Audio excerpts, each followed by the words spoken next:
When the retail side comes back in, when the investors come back into the gold space, which I don't think is too far off, as soon as they start seeing exactly what the central banks are seeing right now, silver will follow. And when silver always follows gold, but it always outperforms gold. Start turning the vector in a direction which is going to happen. It's just a matter of timing, but that strength is just going to pile into gold, right? You'll just see that wrap back. And so I personally think we're setting ourselves up for a perfect storm in terms of that. Gold is doing very well price-wise, but when you look at it, the fundamentals, there's still lots of capacity to push gold even higher. In a recent discussion, Randy Smallwood, CEO of Wheaton Precious Metals, provided a detailed analysis of the intricate dynamics within the gold market and its recent transformations.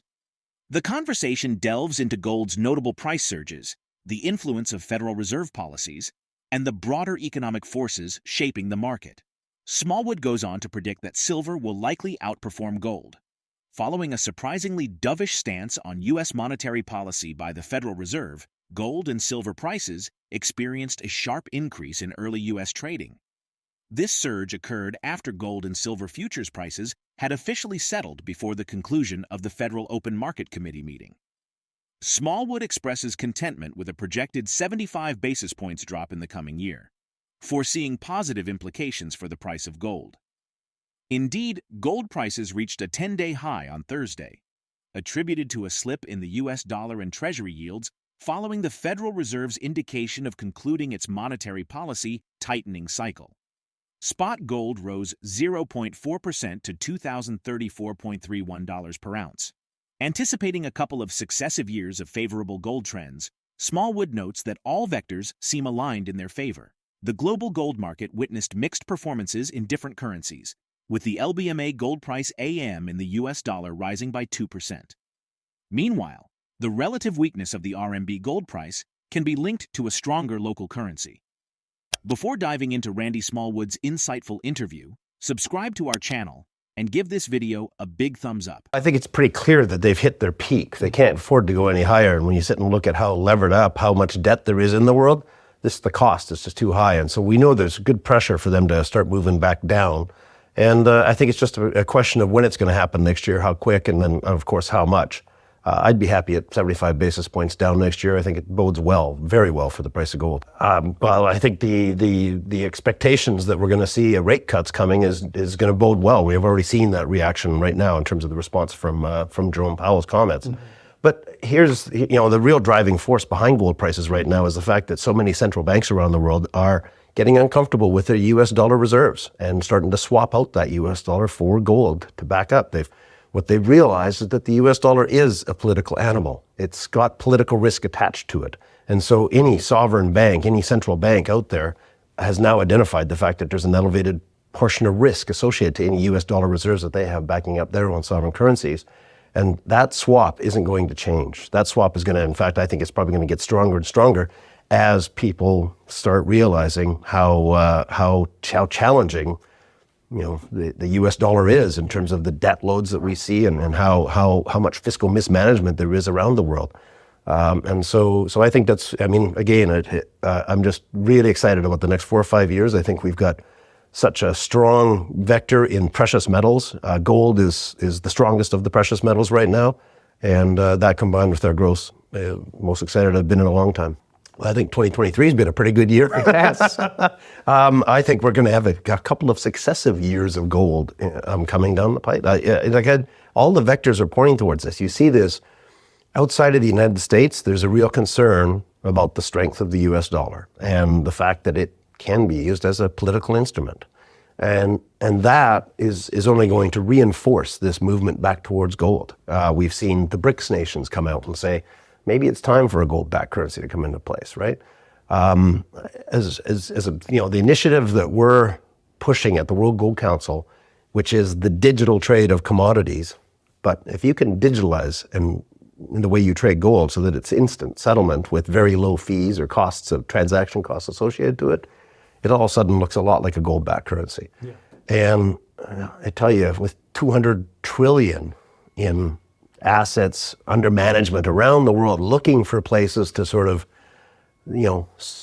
gold is such a small part of that right now. All it takes is a bit of that to shift into the gold space, and you could see a rapid change in how gold prices are. The demand increase would be substantive, and so that is overlaid on top of the existing environment in gold, where all the vectors are pointing to stronger and stronger support for gold. And then you have this upside potential of us bringing gold into the 21st century in terms of how you own it. Yeah.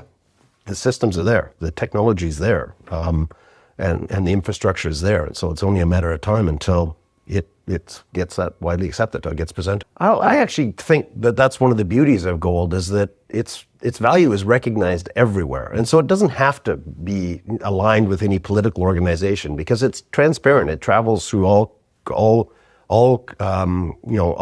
cultures. It's got respect all over.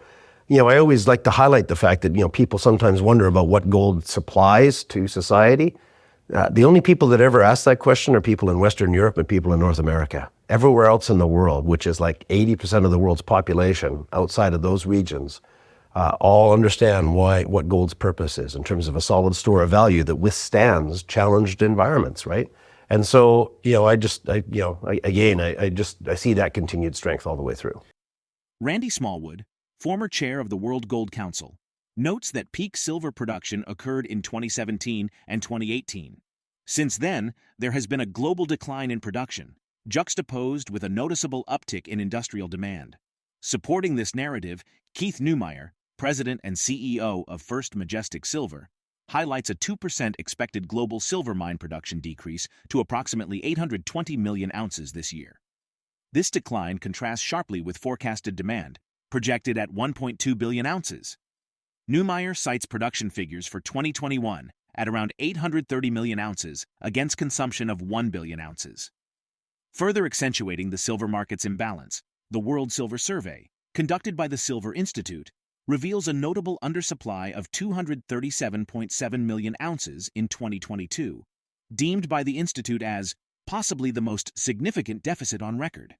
Smallwood attributes this disruption to the growing emphasis on green initiatives and increased efficiency, signaling a sustained surge in silver demand. This surge is expected to create the most substantial deficit in decades.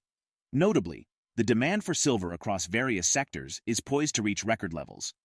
Industries, jewelry and silverware manufacturers, and retail investors seeking bars and coins are all expected to contribute to this unprecedented demand. Let's get back to the interview.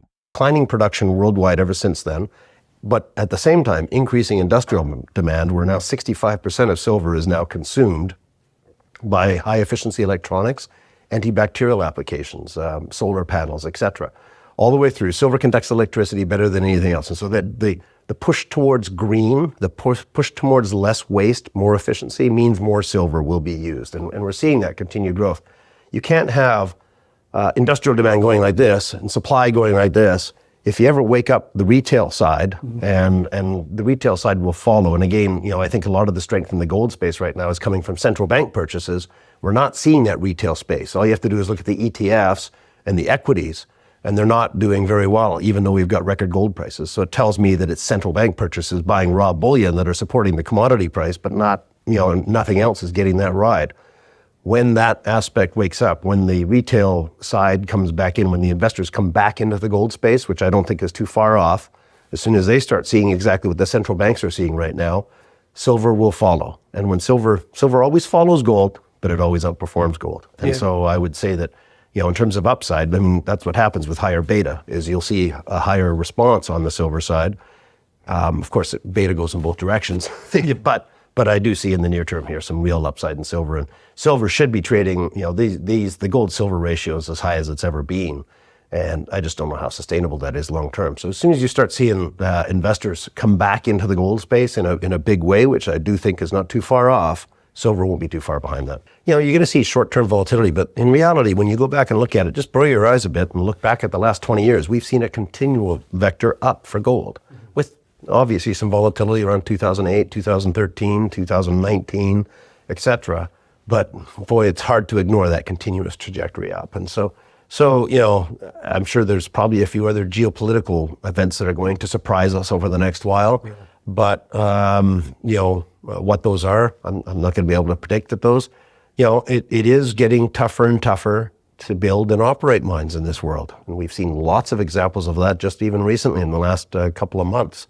And that, that impacts the supply side. And so, again, it's even adding pressure on the supply side in terms of trying to satisfy the demand that we have. And so, it's just, I'm pretty excited about where we're going. Good. Well, it's an incredible organization because it created the original gold ETFs, the GLD and the GLDM back in 2001, 2002.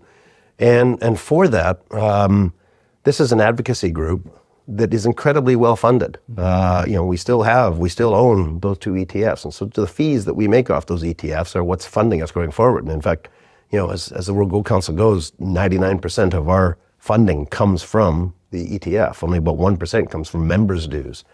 But it is an incredible organization in the sense that over 60% of the world's gold production is represented on the board. And as a producer, as long as you're producing more than 100,000 ounces a year, you qualify for membership at the World Gold Council.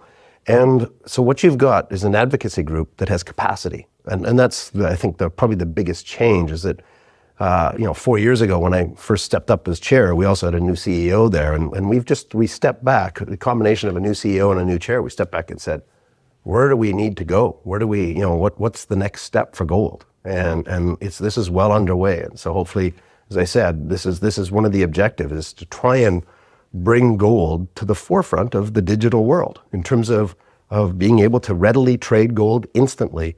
We're probably about a year off of having this. And our focus, we've been putting a lot of effort into working with all the bullion banks and the institutions, the regulators, and we've got good, strong support. And we have this working group we jokingly call the G20 for the Gold 20. Right. But it's a working group of about 20 different members. It's the JP Morgans, the HSBCs, the ICBCs. It's the full suite of bullion banks and traders and regulators that are working our way towards this. And it will get there. I mean, the technology is there. It's just a matter of having a good gatekeeping service, sponsorship service, in terms of being able to push this. The Federal Reserve's dovish pivot has moved gold $50 higher in 2 days. Will the Federal Reserve's continued dovish stance continue to be a key driver for gold prices, and how might other economic indicators come into play? How do you anticipate global events and financial trends influencing the trajectory of gold prices in the coming months, especially in light of recent dovish signals from the Federal Reserve? Share your thoughts in the comment section. If the video resonates with you, join our community by subscribing to our channel and enabling notifications with the bell icon. Thank you for being a part of our community.